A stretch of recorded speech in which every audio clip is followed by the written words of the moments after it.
네, 안녕하십니까. 깡세클럽 강지훈입니다.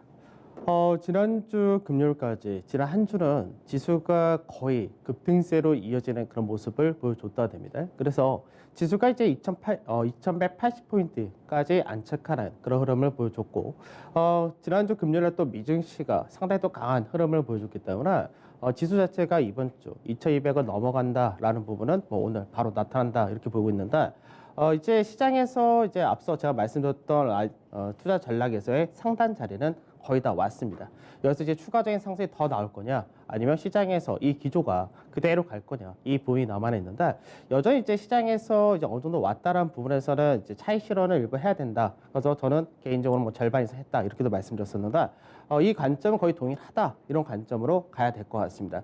여러 가지 배경이 있긴 하지만 사실 시장에서 앞전처럼 뭐 홍콩에서의 노이즈가 발생이 된다든지 여러 가지 불확실성 요인이 좀 남아 있다면 오히려 시장에서 더 좋다는 관점을 가지고 갔을 텐데, 시장에서 지금은 너무나 좋은 쪽만 부각을 하면서 올라오다 보니까 오히려 경계감을 가져야 되는 것이 아니냐, 이런 관점이 되기도 하는데, 하나씩 보면서 설명을 해드리도록 하겠습니다. 자, 먼저 이제 지난주 금요일날 증시를 보도록 하죠.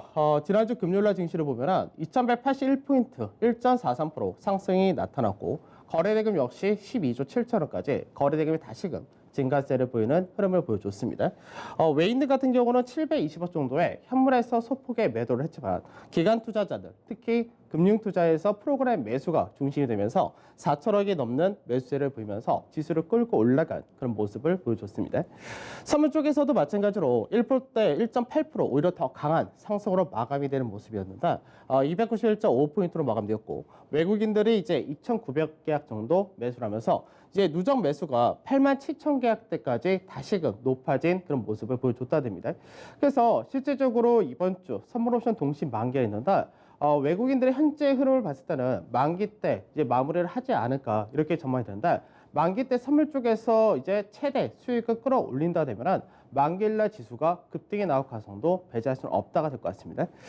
베이시스는 마이너스가 아니라 플러스 0.31%로 베이시스가 상당히 높게 플러스를 보여주고 있기 때문에 이 부분에서 역시 프로그램 매수가 강하게 유입될 가능성이 높다 됩니다. 그다음 코스닥을 보게 되면, 코스닥은 이제 앞전에 고가 라인이었던 750선 근처를 다시금 올라온 그런 모습을 보여줬다 되죠. 그래서 거래소의 강세라는 부분이 역시 코스닥도 동반해서 따라가는 그런 모습을 보여줬다 되는데, 거래대금은 8조 6천억으로 오히려 거래대금은 거래소보다 많이 작아진 모습을 보여줬다 됩니다. 외국인들이 거래소와는 달리 또 1,000억 정도의 매수를 했다가 되고요. 반대로 기관에서는 600억 정도 매도를 했다가 되죠. 자, 해외 증시 바로 보도록 하죠. 중국 증시를 보게 되면 중국 증시도 장 초반에 장 중반까지는 계속해서 보합권을 중심으로 해서 등락을 보이는 모습을 보이다가 장 후반 들어서 미선물의 강세가 나타나면서 결국 0.4% 상승한 2,930포인트로 마감이 되었습니다. 우선은 중국에선 최근 들어서 홍콩에서의 특별제의가 없어진다라는 부분에서 중국 본토로 계속해서 외국인들이 투자할 수 있는 여건을 만든다 쪽으로 가고 있는데, 결국 이제 자본시장 개방 가속화를 계속해서 한다라는 기대감이 형성이 좀 됐었고요. 그 외국인의 순매수 역시도 계속해서 이어지는 모습을 보여준다고 됩니다. 그다음 미증시인데, 미증시 같은 경우가 이제 추가적인 강세가 상당히 강하게 나타나면서 약 2에서 3%대의 급등으로 마감이 되는 모습을 보여줬다 됩니다. 그래서 장중에는 나스닥 같은 경우는 신고가를 넘어가는 모습을 보여주기도 했었는데, 우선은 뭐 국내 증시가 장중에 미선물을 0.6에서 0.8% 정도 선방했다 하더라도 굉장히 강한 상승을 보여줬다 됩니다. 그래서 이런 강세의 배경이 결국 이제 실업률, 고용 지표가 시장 예상치를 크게 상회했다라는 부분인데, 지난달에가 14.2% 발표를 하면서 실제로 그 다음 달 실업률은 더 안 좋아질 수도 있을 것이다, 이런 식으로 언급을 많이 했었는데, 그러다 보니까 시장에서는 실업률이 19.8%까지 크게 급락을 할 수가 있다라고 전망치를 굉장히 좀 낮게 잡았다는 거죠. 근데 결과치 자체가 13.3%로 시장에서 전망했던 것보다는 굉장히 빠르게 올라왔다, 이렇게 되는 관점이 되는 거고, 전월 대비했었어도 역시 개선되는 모습이 보여줬기 때문에 미 경제가 이제 회복하는데 굉장히 가파르게 올라올 수 있다, 이런 기대감이 형성이 되면서 이 부분이 미증시를 끌고 올라간 그런 모습이 되었습니다. 거기다 이제 코로나 백신 개발 역시도 상당히 빠르게 진전이 되고 있다. 이런 식으로 트럼프 대통령도 언급을 하는 부분이 있었는데 이 역시도 호재로 작용했었고요. 그리고 오펙에서 이제 7월 달까지 감산을 이어갈 거다. 이 뉴스는 계속해서 앞전부터 나왔던 내용인데 이 부분이 이제 잠정적으로 결론을 냈다는 부분에서 공식적으로 발표를 했다가 되면서 이 역시 유가를 급등시키는 모습으로 전개되는 모습을 보여줬습니다. 그래서 원유 서비스라든지 이제 경제 활동이 정상화된다는 부분에서 운송, 그다음에 금융, 자동차, 소재라든지 산업재, 경기 관련주들 전반적인 강세가 나타났다 되고요.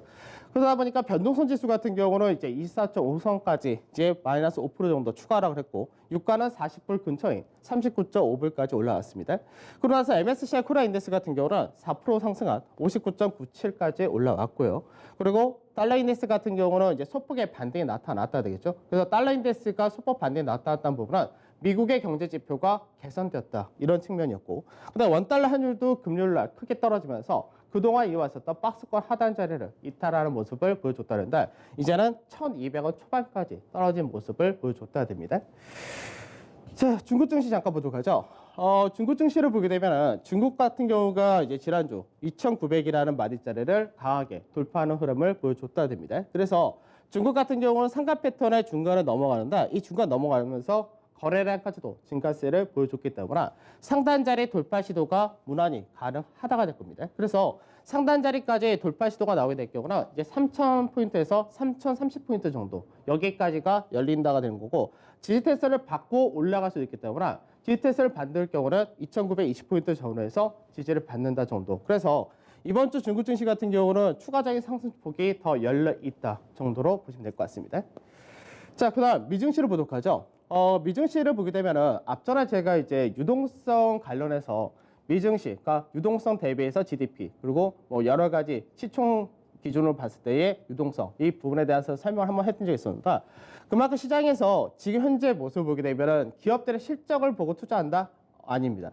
시장에서 미국에서 설문조사했을 때 현재 미증시의 강세 배경은 뭐고 현재 투자하고 있는 관점 뭐냐라고 물어봤을 때 연준에서의 이런 여러 가지 통화 정책이 가장 우선시가 된다. 이렇게 되죠. 그러니까 즉 시장에서 유동성이 많이 풀렸으니까 그만큼 증시가 더 강세에 뛸 수 있다. 이런 논리로 가는 건데 그동안 시장에서 코로나로 인해서 경제가 셧다운이 되고 앞으로 엄청나게 안 좋아질 거다. 이런 관점이 하나씩 해소가 되다 보니까 그 부분이 S&P 지수도 굉장히 좀 강한 상승을 보여주면서 앞전에 이제 작년에 이제 고가 박스권의 하단 상단 자리에 된다. 이 라인대 근처까지 올라왔다 됩니다.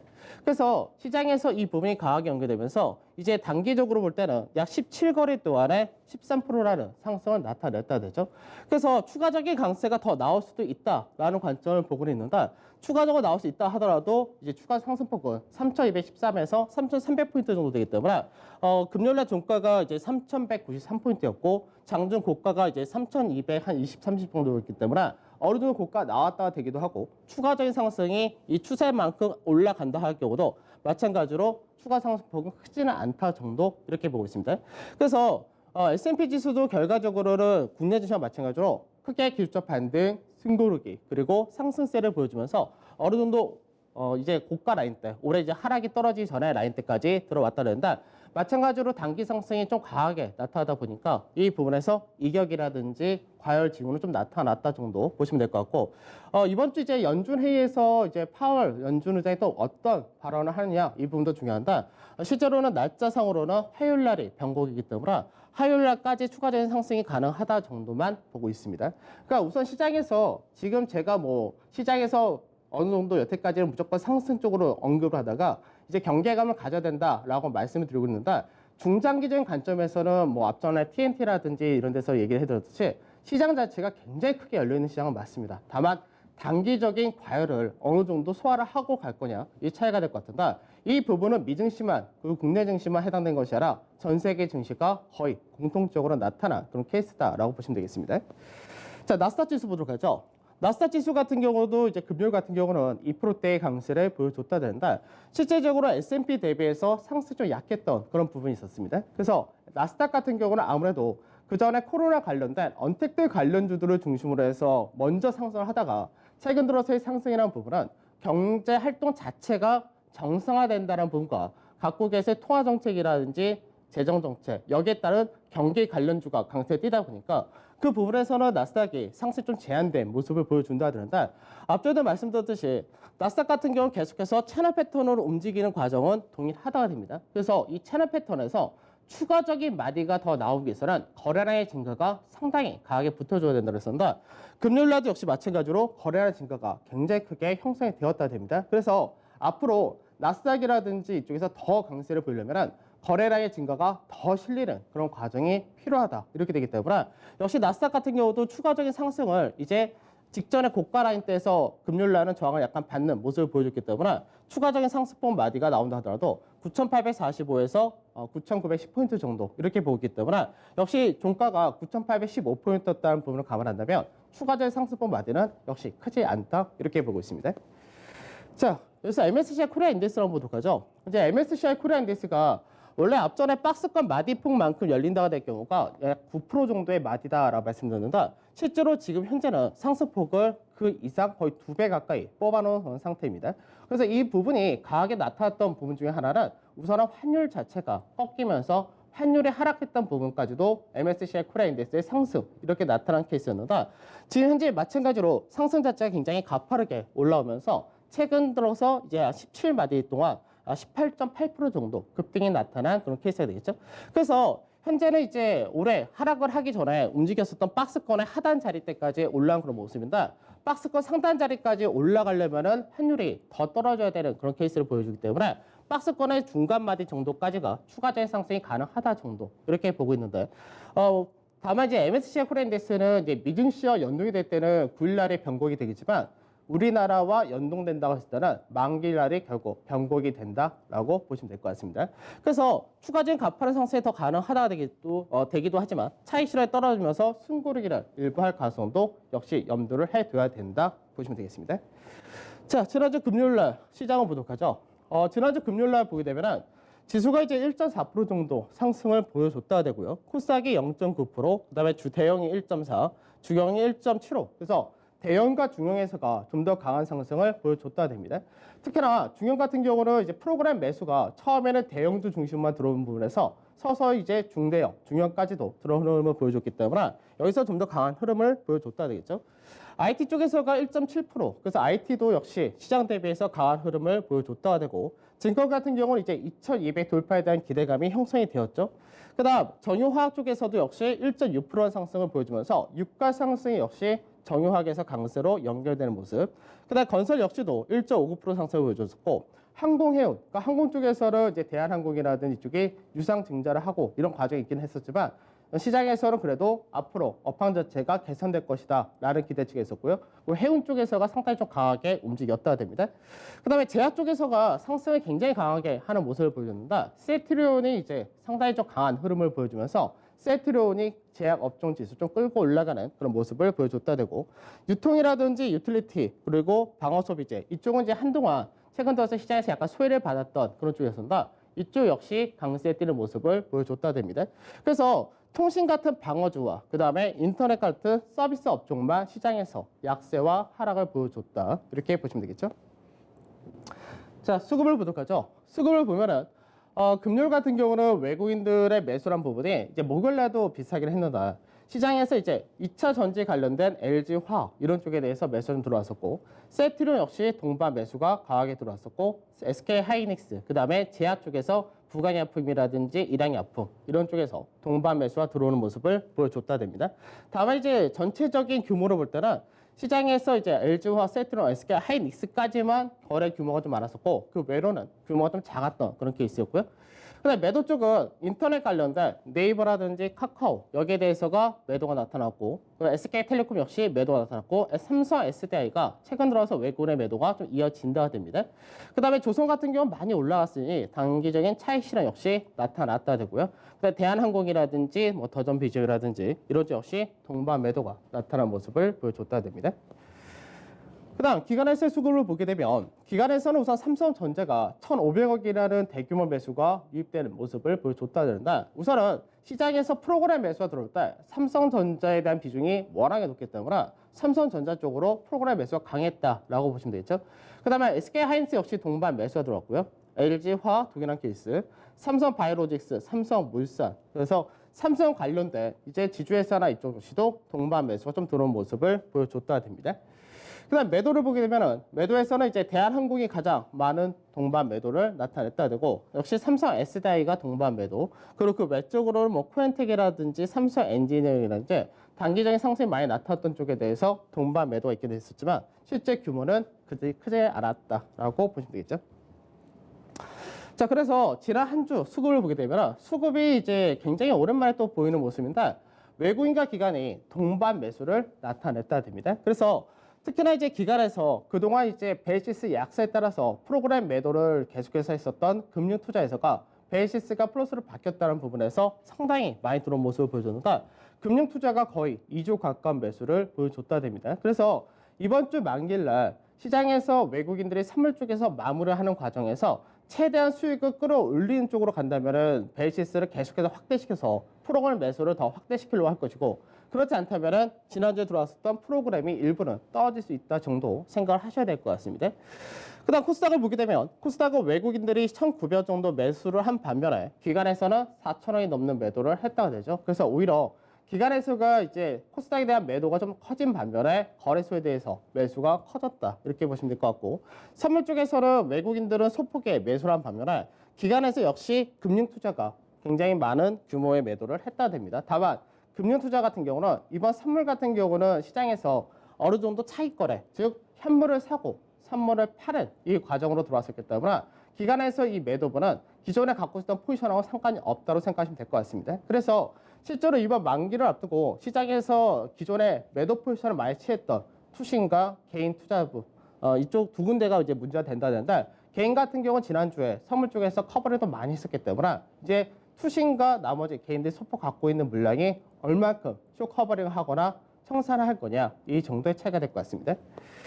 그래서 지난 한 주 동안의 업종별 흐름을 보게 되면 뭐 지지난주도 마찬가지로 경기 관련주가 워낙에 강하게 움직이는 흐름을 보여줬었는데 지난주도 마찬가지죠. 그래서 코스피 같은 경우가 7.5%의 상승을 나타냈다 되고요. 그리고 코스닥이 약 5% 정도. 코스닥도 역시 5%의 상승이기 때문에 상당히 크게 급등을 했다 됩니다. 다만 대형 쪽을 중심으로 해서가 좀 더 강한 흐름을 보여줬다 되는 것이고 그래서 대형 쪽에서가 7.97% 상승했고 전체적으로 볼 때 가장 상승이 높았다 된 쪽은 이제 조선, 기계 이쪽에서가 가장 상승이 높았다 됩니다. 그래서 조선 같은 경우 원래 수주 산업이기 때문에 대규모의 선박 수주를 하게 되면은 향후 영업이익률이 계속해서 개선된다라는 특징을 가지고 있고요. 철강 역시도 상당히 강하게 움직였다 되죠. 그래서 그동안은 철강이 업황이 안 좋다 뭐 이런 식으로 얘기를 많이 했었지만 이제 조선이라는 또는 건설 토목이라는 이런 쪽이 좋아진다는 부분도 있고 자동차 역시 받아쳤다는 관점이 높아졌기 때문에 역시 가장 높은 상승을 보여줬다 됩니다. 그 다음으로가 이제 은행이라든지 증권 같은 금융 쪽에서 강세되었었고 제약 역시도 지난주 후반 들어서 상당히 강하게 움직여서 역시 강세 뛰었다 되죠. 그 외적으로도 이제 항공해운이라든지 자동차 그리고 IT 이런 쪽에서가 전체적으로 시장 대비해서 강한 흐름을 보여줬다 되고 반대로 이제 경기 방어주 쪽에서는 좀 약한 흐름을 보여줬었는데 그동안 이제 언택트 관련해서 주도주 역할을 했었던 인터넷, 게임 이런 쪽에서가 상승이 좀 약했었고 그 다음에 이제 음식료도 역시 동일한 케이스였다라고 보시면 될 것 같습니다. 그 외적으로 유통이라든지 이제 방어 소비재 중국 관련주이기도 하는데 이쪽에서도 이제 지난주에 시장보다 못했지만 반등세가 나타나는 흐름이 강해졌다 이렇게 보시면 되겠습니다. 자, 종합주가 지수 보도록 하죠. 종합주가 지수가 이제 앞전에 설명해 드릴 때는 시장에서 여기까지가 이제 실제로 이 라인이 굉장히 중요한 라인이었죠. 그 라인대가 이제 1960포인트 전후가 됐습니다. 이 라인대를 넘어가게 되면은 세기형을 넘어가기 때문에 그때는 상승이 가파르게 올라온다 이런 관점이었는데 다이렉트로 올라오게 될 경우가 이 추세 라인대 여기 자리대까지가 연결된다 이런 관점이죠. 그래서 다이렉트 올라올 때가 2180포인트 전후 이렇게 봤던 건데 여기서 이제 추세 라인대로 오늘 갭으로 넘어가느냐 이 정도의 차이가 될 것 같습니다. 이렇게 되면은 시장에서 이제 박스권의 상단 자리 작년과 이제 올해 초가 되는데 이때 박스권 상단 자리가 2205포인트 전후 이렇게 되는데 2205포인트라는 자리 때는 작년에 시장 종가이기도 하고요. 추세 상단 자리 이렇게 보시면 될 것 같습니다. 그러니까 이 추세는 지금 마지막 하락 추세이기 때문에 이 추세를 넘어간다 했을 때는 시장 자체가 이제 윗방향이다라고만 얘기를 한 것이 맞기도 한다. 문제는 이 라인대를 넘어가고 안착하는 과정을 보일 것이냐 그 정도가 되는 거고 이번에 넘어가지 못하고 내려온다면은 조정을 중간까지 받았다가 다시 넘어가는 과정이 필요하다 정도. 그래서 실제로 이 추세 라인대를 돌파해서 안착까지 하느냐가 이번 주 가장 중요하다 정도 이렇게 보셔야 될 것 같습니다. 자, 그다음 대형 지수를 보게 되면은 대형 지수 같은 경우는 앞전에 추세 라인대, 즉 박스권과 추세 라인대를 볼 때 추세 라인대 상단까지는 걸릴 자리가 없기 때문에 박스권 상단까지가 다이렉트 가능한 그런 위치였습니다. 이 라인대까지 지난주 맞춰서 만든 모습입니다. 그래서 실질적으로 이제 세계형 똑같은 세계형에서 돌파하고 가장 상당히 강하게 급등이 나타났고 이제 추가적으로 주 하락 추세 마지막 자리에 들은다. 이 라인대를 넘어갈 수 있을 것이냐 이 부분입니다. 이 라인대 넘어가지 못하고 저항을 이번 주에 받고 안착 못한다 할 경우 똑같이 최소 박스권의 중간 마디 자리까지는 다시 한번 승고를 하는 과정이 필요하다 이렇게 보시면 될 것 같습니다. 그래서 마찬가지로 이제 대형 지수도 지금 시장에서 추가적인 상승이 더 나오게 될 경우는 이제 2255포인트 요 정도까지가 추가적인 상승이 가능한데 현재 위치에서 한 3에서 4% 정도 추가로 더 열려 있다 정도 보시면 될 것 같습니다. 그다음 코스닥 같은 경우는 실제로 이제 추가적인 상승 좀 제한될 것이다 이런 관점을 가지고 있습니다. 시장에서 지금 거래수가 강세에 뛰면서 역시 개인들의 매수세가 다시금 강하게 유입되는 모습을 보여준다. 그러다 보니까 상승세를 꾸준하게 보여준다가 됩니다. 그래서 앞전에 695포인트 라인대에서 한번 지지를 밟고 지난주 역시 상승을 뽑았다 들은다. 여기서 추가적인 강세를 보일 경우는 앞전에 시장에서 고가를 만들고 중심 가격이었던 770포인트까지도 가능하다 이렇게 보고 있습니다. 다만 시장에서 지금 현재 코스닥 같은 경우는 과열이 좀 심하다 이렇게 보셔야 될 것 같은데 신용 잔고가 어느샌가 다시금 6조가 넘어간 상태가 되어 있고 물론 거기에 예탁금이 많다고 하지만 신용 잔고가 많다는 부분은 동일하다 됩니다. 그래서 앞전에 시장에서 하락할 때보다 지수도 좀 더 올라왔지만 신용 잔고 좀 넘어가면서 사실 신용을 볼 때는 중요하다라고 말씀드린 것이 신용 잔고 비중이라고 말씀드린다. 이 부분이 2.2%까지 올라왔다 됩니다. 그래서 전체 시가총액 유통이 가능한 물량의 약 2.2% 정도가 신용 잔고이기 때문에 이 부분이 한번 떨어질 때는 좀 주의를 하셔야 된다라는 관점에서 시장에서 지금 현재는 분위기가 너무나 장밋빛으로 막 바뀌어 있는 그런 상태인데 오히려 경계를 좀 가시는 관점 동일하게 보셔야 될 것 같습니다. 자, 투자 전략 보도록 하죠. 6월 시장 상고하죠. 이 전망은 거의 동일하다 됩니다. 그래서 사실 이제 시장에서 약간은 어떻게 보면 시장이 좀 재미가 없었다라는 느낌이 드는데 앞전까지는 시장에서 1900 라인대 오니까 물론 그 전에 1750이라는 자리대도 있었지만 그런 자리대 왔을 때는 증권사 리포트라든지 여기저기서 시장에서 쌍바닥을 만든다부터 해가지고 1900 라인대 올라오니까 밸류가 부담스럽다부터 해가지고 계속해서 뭔가 논쟁거리가 있었는데 지금은 그런 게 싹 없어져 버렸습니다. 그러다 보니까 지금은 사람들이 다들 무조건 더 간다 식으로 얘기를 하는데 그러다 보니까 저는 한 발 빼자는 관점인데 시장 자체가 6월달 상고 하전한 전망 그대로 유지한다라고 봅니다. 그래서 일각에서는 시장이 지금 패닉 바잉 구간이다라고도 얘기를 하는데 너무나 짧은 기간입니다. 3월달 시장에서 패닉 셀링이 나타났다가 이제는 패닉 바이다라고 얘기할 정도로 시장에서 급등락이 굉장히 크게 나타났다 이렇게 되는데 여전히 시장은 굉장히 좋다는 관점은 변동이 없습니다. 다만 단기적인 부분에서 상승폭 자체도 워낙 컸었기 때문에 단기 조정이 나타날 때 그 조정폭도 상당히 좀 클 수가 있기 때문에 그런 부분을 경계하자 이런 관점인 것이고 단기 중립이라는 관점 그래서 맞는 얘기인데 대응의 영역이다. 저는 이제 개인적으로 아침에 이 깡생클럽 할 때 어느 라인대가 깨지면은 위험합니다. 어느 라인대 돌파하면 더 열립니다. 이런 얘기 하진 않습니다. 원래가 시장에서 제가 봤던 투자 전략 그대로 밀고 간 스타일인데 지금 현재는 저는 중립이기 때문에 지금은 대응의 영역이란 말이 맞을 것 같기도 합니다. 그 다음에 이번 주는 이제 11일 날 옵션, 선물 옵션 동시 만기했고 거기다 연준 회의도 있다. 이렇게 보시면 될 것 같고요. 그 다음에 종합주가 지수로 볼 때는 2205에서 2255포인트까지는 가능하다라고 보고 있습니다. 다만 시장에서 이 반대되는 차익이 떨어질 때는 2135에서 2115포인트까지 열렸기 때문에 현재 2180이라는 가격대를 중심해서 위아래로 거의 50포인트 정도의 변동이 가능하다 이렇게 보고 있고요. 코스닥 역시도 730에서 770포인트 정도로 현재 750포인트 전후를 중심해서 플러스 마이너스 20포인트 정도 가능하다 이렇게 봅니다. 관심 업종은 앞전에 뭐 대부분 다 시세가 뽑았기 때문에 여전히 시세가 들나왔다라고 보는 자동차 건설 정도 보시면 될 것 같고, 그 외적으로 소외주다라고 한 쪽은 중국 소비 관련주라든지 방산이라든지 이런 쪽에서 시세가 들어왔기 때문에 이 정도를 보시면 될 것 같습니다. 자, 새로운 한 주의 시작인데 이번 주는 이제 여러 가지 이벤트가 좀 있습니다. 그래서 특히나 변곡일이 미증시라든지 국내 증시 양쪽 다 열려 있는 상태이기 때문에 이 구간에서는 어느 정도 경계를 하시면서 시장에서 움직이시면 될 것 같습니다. 저는 오늘 여기서 마무리하도록 하고 내일 찾아뵙도록 하겠습니다. 감사합니다.